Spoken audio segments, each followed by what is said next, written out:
Halo, selamat pagi anak-anak kelas 3. Apa kabar? Bisa harap kalian dalam keadaan sehat. Oke, di pagi hari ini Mister akan menjelaskan tentang ciri-ciri makhluk hidup. Oke, makhluk hidup memiliki ciri khusus yang membedakan dengan benda mati itu ada 6. Yang pertama, makhluk hidup pasti bisa bergerak. Yang kedua, makhluk hidup bernafas. Yang ketiga, makhluk hidup mengalami pertumbuhan. Yang keempat, makhluk hidup berkembang biak. Kelima, makhluk hidup pasti dia makan dan minum. Dan yang keenam, makhluk hidup pasti peka terhadap rangsangan. Nah, 6 unsur inilah yang membedakan antara makhluk hidup dan benda mati. Benda mati tidak bisa melakukan keenam hal tersebut. Kayak contoh yang di dalam video ini seekor angsa yang berenang di danau. Dia bergerak untuk mencari makan. Oh Mister, ada kok benda mati yang bisa bergerak. Contohnya kayak pakaian yang dijemur orang tua kalian.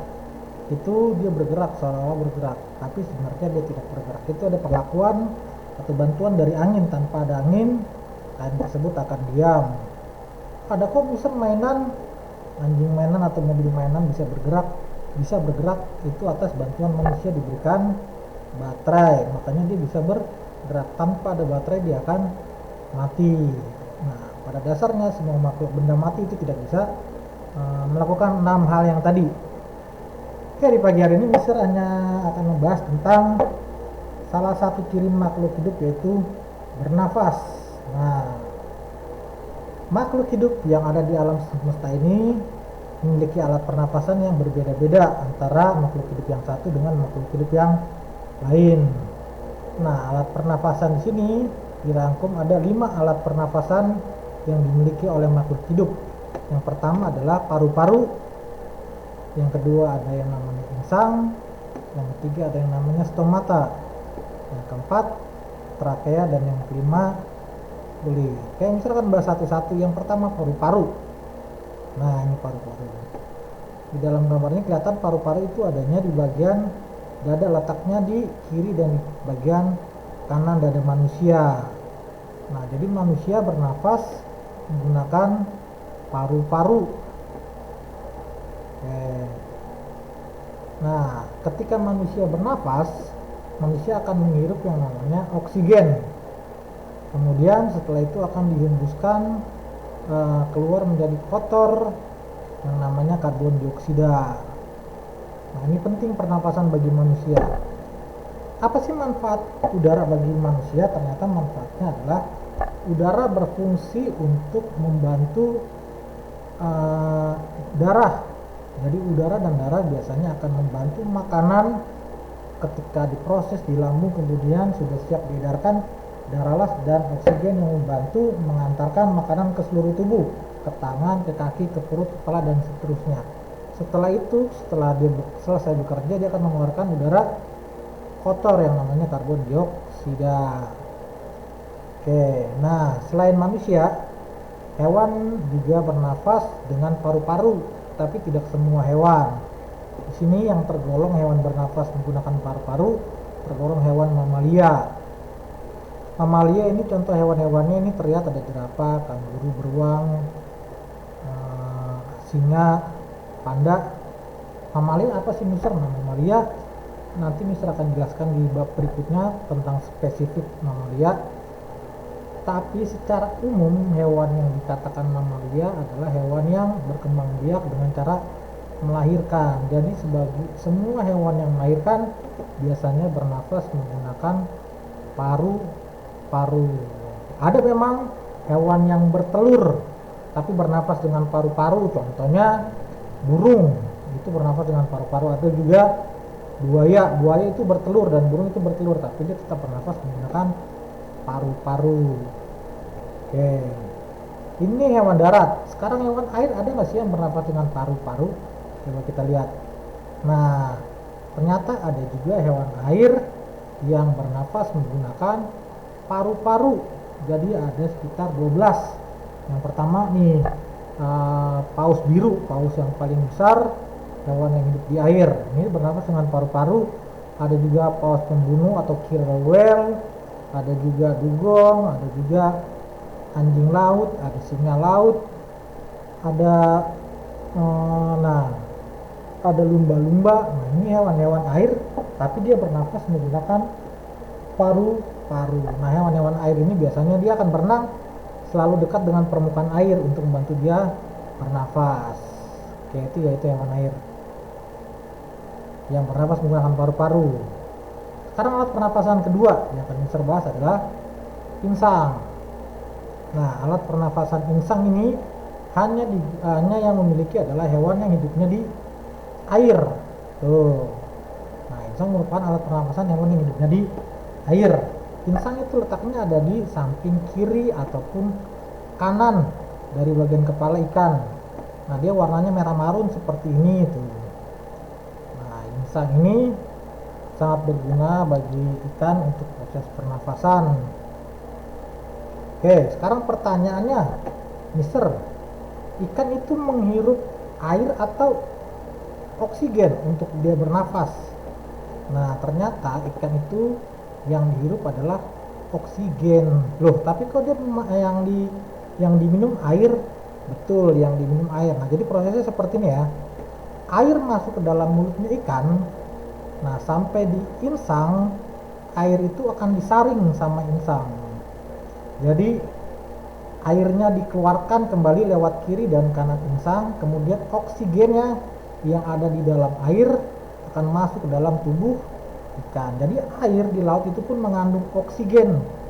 Nah, cara diambilnya oleh ikan adalah dengan cara disaring menggunakan insang. Itu proses pernapasan pada ikan.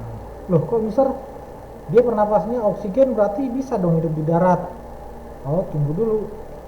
Nah, ternyata ikan dia akan mati ketika di darat itu karena insangnya tidak bekerja. Jadi ikan akan bernapas kalau insangnya itu bisa bekerja. Tanpa ada air yang mengandung oksigen masuk ke insang, dia tidak bisa memasukkan oksigen ke dalam tubuhnya. Jadi insangnya harus berfungsi dulu. Kalau langsung oksigen masuk ke mulut melewati insang itu tidak bisa. Oke, sama kayak halnya manusia. Manusia juga nggak bisa bernafas di dalam air walaupun di air itu ada oksigen yang tercampur dengan air. Paru-paru tidak bisa menyaring air kemudian memasukkan oksigen. Jadi paru-parunya tidak berfungsi ketika di dalam air itu ya. Jadi jelas ya tentang insang. Oke, itu yang kedua. Sekarang yang ketiga. Oke, yang ketiga adalah alat pernapasan yang namanya stomata. Stomata ini adalah alat pernapasan yang hanya dimiliki oleh tumbuhan. Jadi semua tumbuhan dia bernafas menggunakan stomata. Pertanyaannya, stomata di bagian yang mana, Mister? Akar, batang, buah, biji, atau daun? Ternyata stomata itu ada di bagian daunnya, terletak di bagian daun. Jadi di dalam daun yang hijau daun itu ada pori-pori kecil-kecil yang sangat banyak. Itu adalah stomata dari tumbuhan. Nah, tahukah kalian bahwa perbedaan antara manusia, hewan, dan tumbuhan proses pernafasannya yang membedakan yang dihirupnya? Kalau manusia yang dihirup oksigen mengeluarkan karbon dioksida, tapi tumbuhan kebalikannya, dia menghirup karbon dioksida yang kotornya yang dihirup, kemudian dia akan mengeluarkan oksigen. Makanya kalau kalian duduk atau berdiri di dekat pohon pada saat siang hari, kalian akan menghirup udara yang segar. Kenapa? Karena tumbuhan mengeluarkan oksigen. Jadi yang kotornya dari kalian dihirup sama tumbuhan, tumbuhan akan memberikan oksigen yang baik pada manusia ataupun hewan untuk bernafas. Tapi ingat, kita harus hati-hati bahwa harus tahu juga bahwa pada saat malam hari tumbuhan akan bernafas itu menghirup oksigen dan akan mengeluarkan karbon dioksida. Jadi berubah ketika malam hari. Kalau malam hari dia nggak menghirup oksigen lagi, tapi tidak menghirup karbon dioksida, tapi menghirup oksigen dan mengeluarkan karbon dioksida. Jadi kebalikannya. Jadi kalau malam hari tidak disarankan dekat dengan tumbuhan yang rimbun. Kalau cuma sebentar oke lah, atau untuk berteduh ketika hujan nggak apa-apa lah. Ya tentang tumbuhan. Jadi alat pernapasan pada tumbuhan namanya stomata, letak di bagian daun. Yang berikutnya yang keempat, trakea. Trakea ini adalah alat pernafasan yang dimiliki hewan yang tergolong serangga. Wih, serangga. Oke, pasti kalian tahu serangga. Kalian bisa menyebutkan. Tapi kadang orang suka salah membedakan mana serangga, mana hewan. Oke. Nah, ini trakea merupakan alat pernafasan pada serangga. Ternyata serangga itu ada ciri-ciri khusus yang bisa membedakan antara hewan dan serangga. Nah, ada 4 poin yang membedakan kelompok serangga sama hewan lain, mamalia ataupun manusia. Yang pertama, serangga pasti memiliki rangka luar yang melindungi tubuhnya. Rangka luar kalau manusia rangkanya di dalam, tulangnya di dalam. Tapi kalau serangga tulangnya di luar. Nah, dia keras kayak kumbang, makanya kalau kalian lihat kumbang kulitnya tebal, atau semut itu kulitnya tebal, di bagian luar itu rangkanya, tapi di bagian dalam hanya daging dan tidak ada tulang seperti kita. Jadi dia kebalikan dari kita. Serangga pasti kulitnya atau tulangnya ada di bagian luar. Kemudian tubuhnya terbagi menjadi 3, yaitu kepala, dada, dan perut. Nah, kalau kita melihat contoh gambarnya seperti ini. Nah, serangga terpisah antara kepala, dada, dan perut atau head. Ini bagian kepala, toraks bagian dada, dan abdomen bagian perut. Nah, ini setiap serangga pasti memiliki 3 bagian yang terpisah seperti ini. Kemudian ciri yang ketiga, memiliki 3 pasang kaki. Coba kita lihat tuh, serangga contohnya ini lebih ada 3 pasang, 1, 2, 3, berarti totalnya ada 6. Selain lebah ada lagi nggak sih pusat? Ada nih contoh lainnya. Yang pertama ada namanya kecoa. Kecoa juga 6, 1, 2, 3, 6 atau 3 pasang kaki. Semut juga ada 3 pasang kaki. Kumbang, kemudian belalang. Nah, ini contoh-contoh serangga yang memiliki 3 pasang kaki. Masih banyak lain di luar ini, misalnya kayak capung dan sebagainya. Kalian bisa melihat sendiri kalau ketemu ada 3 pasang kaki, berarti itu tergolong serangga.